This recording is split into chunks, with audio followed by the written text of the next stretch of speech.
dá, né? Vamos conversar com o Fernando Horta um pouquinho sobre pesquisa eleitoral, sobre essa semana importante que a gente tem pela frente. Olá, Fernando, como você está? Tudo bem nesse começo de semana? Eu estou sem seu áudio. Será que foi você que mutou? Pronto, agora passou. Melhorou?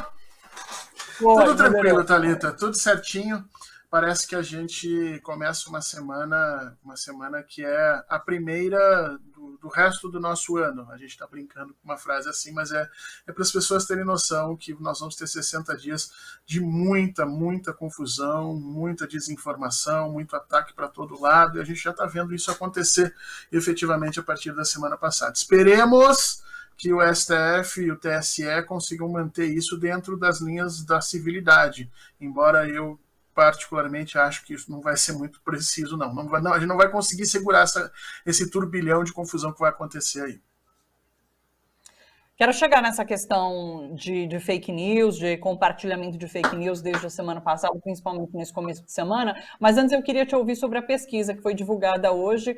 Já vi e li várias análises. Há de se notar que é uma primeira pesquisa que é divulgada a partir da entrega do Auxílio Brasil, mas são poucos os entrevistados dessa pesquisa que recebem, de fato, o Auxílio Brasil, né? Conforme os números ali que a gente trouxe. De qualquer forma, Lula tem um avanço ali de 4 pontos e Bolsonaro fica igual, né? Parece que cai um pontinho. Como que você está vendo esse resultado de uma primeira pesquisa após Auxílio Brasil? A gente pode ler isso de duas formas, Thalita. Eu particularmente gosto da segunda, mas a gente pode ver como uma oscilação, se a gente juntar com a semana passada, né? Nós tivemos uma oscilação em direção a um aumento de Bolsonaro e agora ela retorna aos níveis anteriores, e aí a gente teria captado aí talvez um efeito específico da difusão das informações a respeito do Auxílio Brasil e não necessariamente a respeito do próprio auxílio, que ainda não havia sido pago, e as informações que nós temos aqui, mesmo sendo pago, ele está sendo pago um número muito pequeno de pessoas por conta das confusões burocráticas do próprio governo. Então há quem leia essas pesquisas como um processo oscilatório. Eu acho, de forma muito direta, que as pesquisas da semana passada estavam todas no mínimo equivocadas e que não há uma alteração sensível no parâmetro. Portanto, a ideia de que Lula cresceu, se você tirar a pesquisa da semana passada, não tem porquê, está tudo estabilizado como estava anteriormente. É importante as pessoas perceberem isso. Nós estamos passando por uma semana onde nós estamos sendo bombardeados por um processo de desinformação brutal, e essa desinformação ela passa pelos números da economia liberados pelo governo, que estão mal analisados, mal colocados, exatamente para tentar dar um respiro para o governo Bolsonaro. Essa desinformação passa necessariamente pela reativação das máquinas de mentiras das igrejas evangélicas, que passaram a utilizar aí a Janja e as falas do Lula para tentar um processo de demonização, e passa também pela utilização em conjunto desses boatos, dessas conversas sobre o Auxílio Brasil, juntamente com as pesquisas. Esse cenário se esperava que desse um choque, um ânimo, né, para a campanha de Jair Bolsonaro. Jair Bolsonaro está, vamos dizer assim, na ala de emergência do hospital, né? E na ala de emergência do hospital ele está precisando desesperadamente de um fôlego, e isso que foi tentado nessas 2 últimas semanas. Eu tenho para mim que essa semana nós devemos ter outras perguntas que devem baixar essa poeira e colocar a coisa no lugar. Acho que o cenário não se alterou, nós continuamos ali na posição de 1 ou 2% para ganharmos no primeiro turno. No primeiro turno, veja só. Há quem fale sobre o fator André Janones também. Eu li algo sobre aqui nas redes, sobre André Janones tendo desistido, né, da disputa para apoiar Lula. Isso se reflete agora nos resultados dessa pesquisa. E lembrando que André Janones, inclusive, ele é muito influente ali no Facebook, e justamente com não é um discurso, né, mas falando sobre o Auxílio Brasil, explicando para as pessoas sobre como funciona o Auxílio Brasil, a importância que ele tem, e agora, é claro, com esse viés pró-Lula, né? Inclusive falando sobre Lula há de manter o auxílio caso eleito ali em 2023, então tem esse viés importante. Você acha que isso se reflete nessa pesquisa também ou não?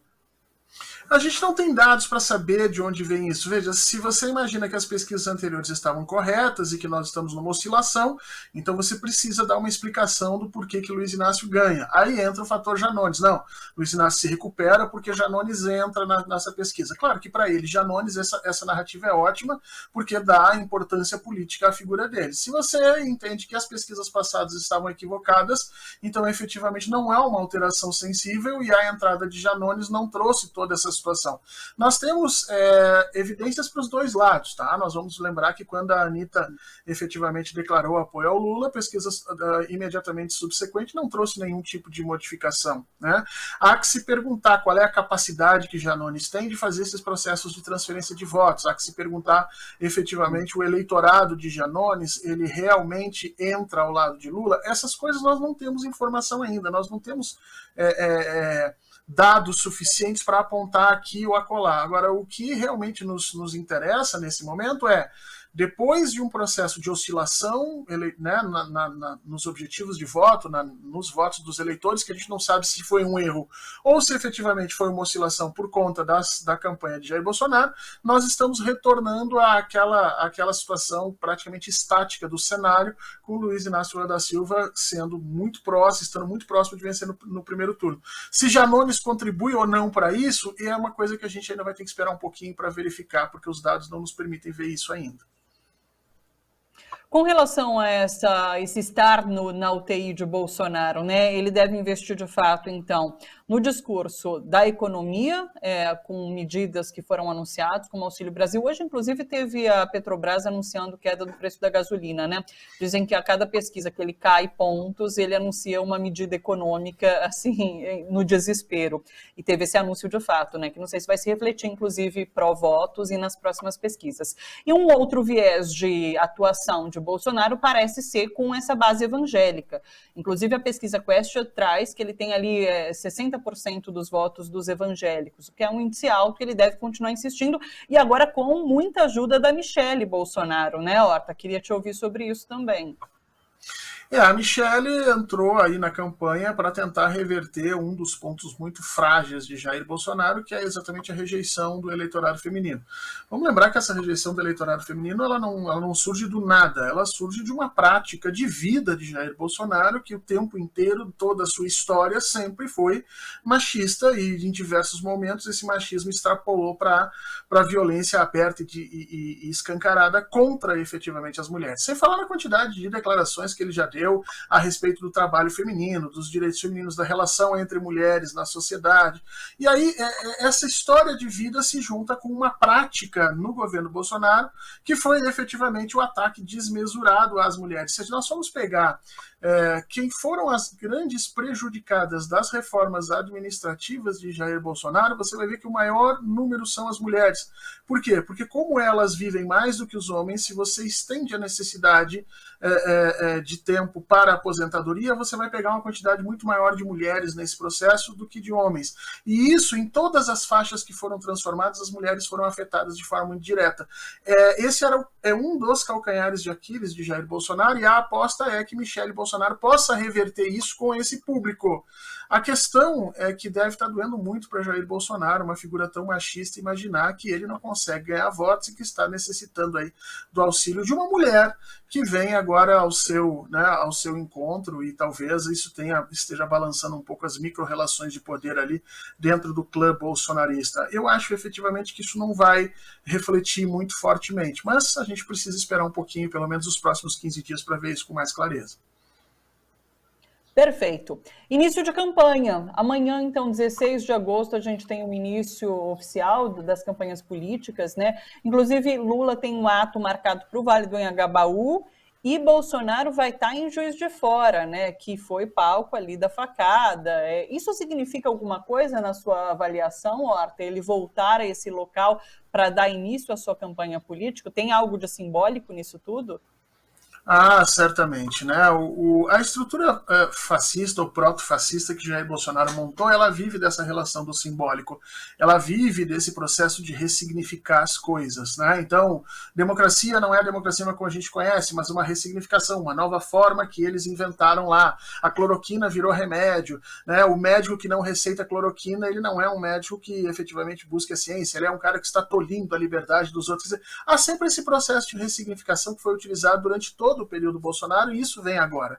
A escolha por Juiz de Fora, não sei efetivamente se tem a ver com a questão da facada, mas se não tinha, vai passar a ter, porque vai ser feito, obviamente, o discurso da vitimização, o discurso de um presidente que está com esses índices baixos na economia, na sociedade, na política, porque supostamente não lhe deixaram governar, porque atacaram todas as suas possibilidades, ou seja, vai se apelar para o discurso da vítima, e aí a gente começa a ver uma das características da campanha de Bolsonaro, que vai ser a covardia, né? De não reconhecer efetivamente o que cometeu de errado e acabar se escondendo atrás sempre de outras instituições que supostamente não lhe deram ou guarida nas suas ações ou que abertamente lhe tolhiram nessas ações. A gente vai ver isso durante todo o processo eleitoral e eu espero que o brasileiro não caia nisso. Do outro lado, é também simbólico que Lula escolha o Vale do Anhangabaú e que Lula realmente volte aí para as suas origens, volte para os seus espaços iniciais e que se aproxime da população. A semana passada, ou as semanas passadas, elas deram um verniz muito elitizado para Luiz Inácio Lula da Silva, seja porque ele foi amealhando apoios aí dentro das partes mais altas da sociedade, Fiesp, empresários, banqueiros, e acho que agora o Lula volta de novo ao local onde ele surgiu, onde ele domina, exatamente para marcar simbolicamente o seu principal acordo político, que é com a população brasileira. Eu acho que isso é muito importante, eu acho que a campanha tem que usar isso de forma muito direta, porque as redes bolsonaristas, nos últimos 15 dias, utilizaram demais esse verniz elitista que tentou se passar no Lula nos últimos tempos. Está na hora da gente rebater um pouco essa narrativa. Ô Fernando, qual o impacto que você acredita que o início da campanha vai ter nas pesquisas eleitorais de fato? Porque eu já ouvi falar, que já ouvi análises de que Bolsonaro deixa de ter ali um monopólio do debate público, né? E com essas aparições que Lula vai fazer na TV, ele vai pautar, inclusive, novos debates, novas questões, e isso pode ser muito positivo para ele. Você acredita que caminharemos por aí? Pois é, a campanha eleitoral começa para nós, né? Porque Bolsonaro está em campanha há 2 anos.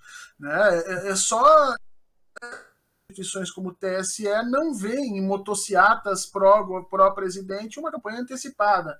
É só aqui, né, que as pessoas, eu acho que interpretam as coisas de uma forma pró-Bolsonaro praticamente o tempo todo.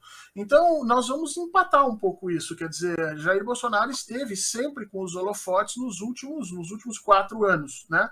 E eu acho que ele atingiu o teto de popularidade dele. Então, a partir do momento que a campanha inicia, só quem cresce, ou só quem tem possibilidade de crescer é efetivamente o presidente Lula. Quer dizer, você agrega à campanha do presidente Lula uma parte de tempo, um espaço para falar com o povo que ele não tinha e que Jair Bolsonaro sempre usufruiu, né? Então, eu tenho a impressão que quem ganha é Luiz Inácio Lula da Silva e acho que nós não vamos ter uma alteração muito significativa, tá? Porque se você mesmo olhar as pesquisas, você vai ver que 75% da população declara que já está com seu voto definido, né? É diferente de outros períodos eleitorais em que o eleitor ia se definindo ao longo do processo da campanha, né? Claro que nós ainda podemos ter ondas para lá e para cá, mas o dado é interessante, é isso, 75%, 3/4 da população brasileira já definiu efetivamente o seu candidato, já se estabilizou nas suas intenções de voto e, portanto, no cenário nacional, eu acho que nós teremos pouquíssima alteração. Agora, nos cenários estaduais, nós teremos uma reviravolta muito grande. Por quê?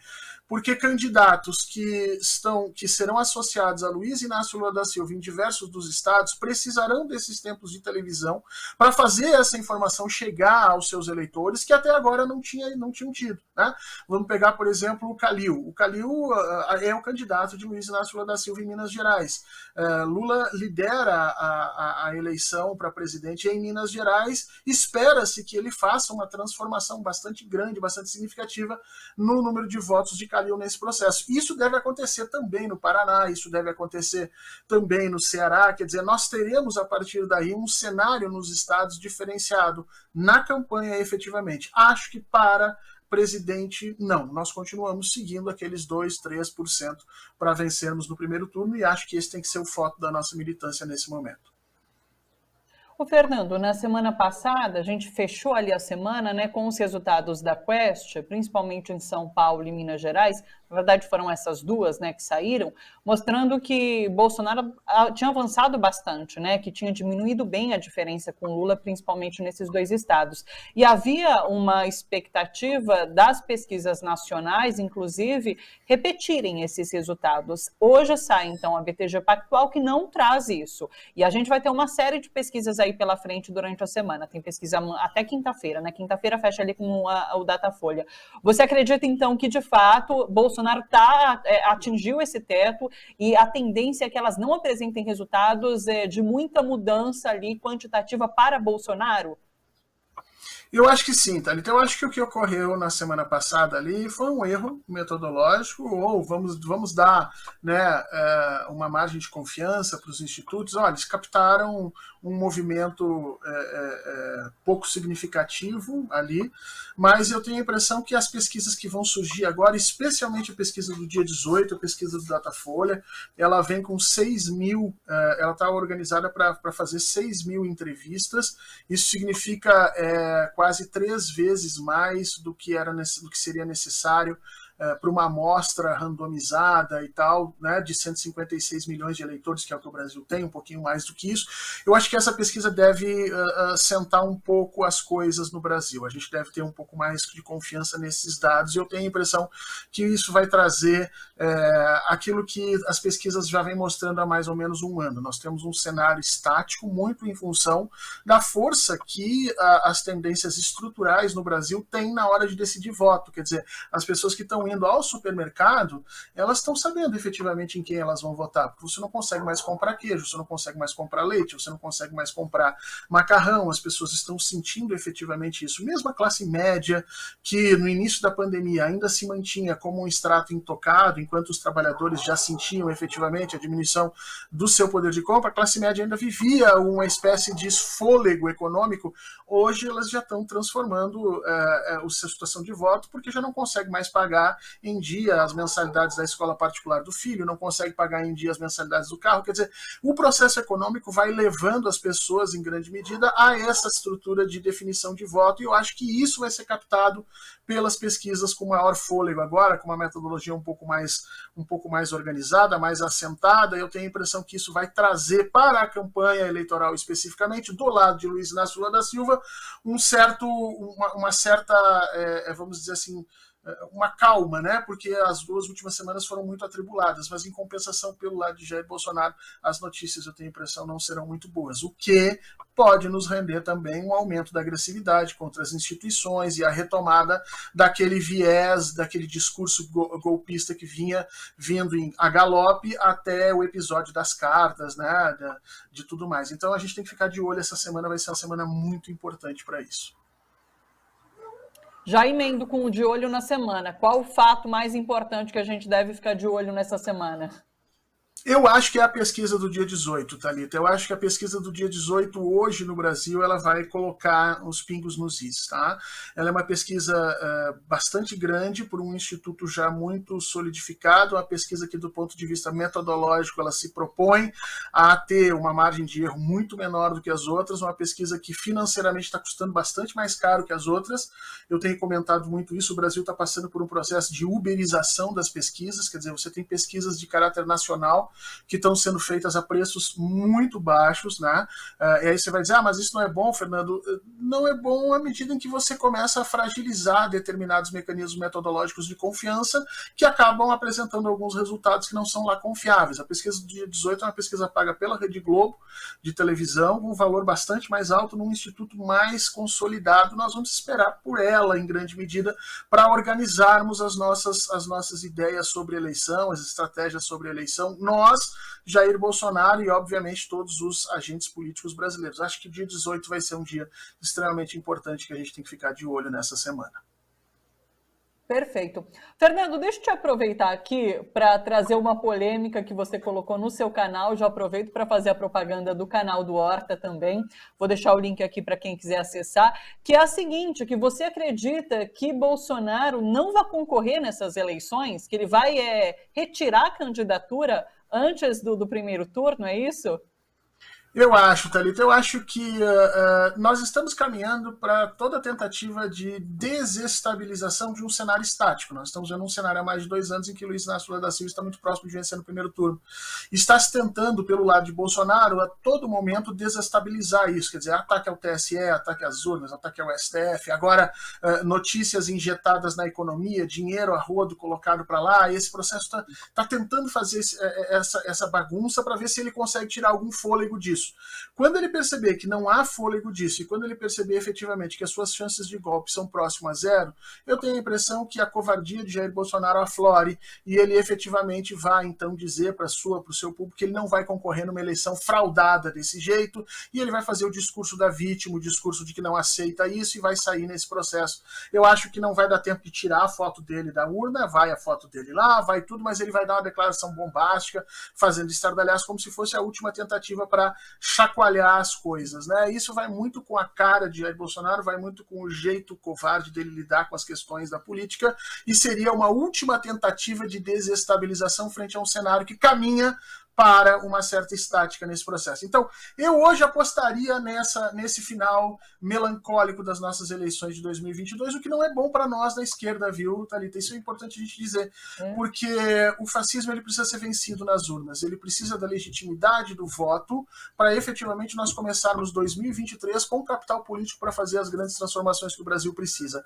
Um ato desses de Jair Bolsonaro serviria para colocar uma mácula no processo de legitimidade eleitoral. Claro que não está se falando aqui de anulação nem nada, mas as forças políticas que vão se colocar contra Luiz Inácio Lula da Silva a partir de 2023 teriam nesse também já um argumento importante para começar a atacar o presidente. O presidente ganhou eleições em que efetivamente não tinha um concorrente opositor, porque Jair Bolsonaro se negou a concorrer. Isso é ruim, tanto para o Brasil, quanto para as instituições brasileiras, quanto para a gente na esquerda, mas eu acho que é o caminho que Jair Bolsonaro deve tomar ali adiante.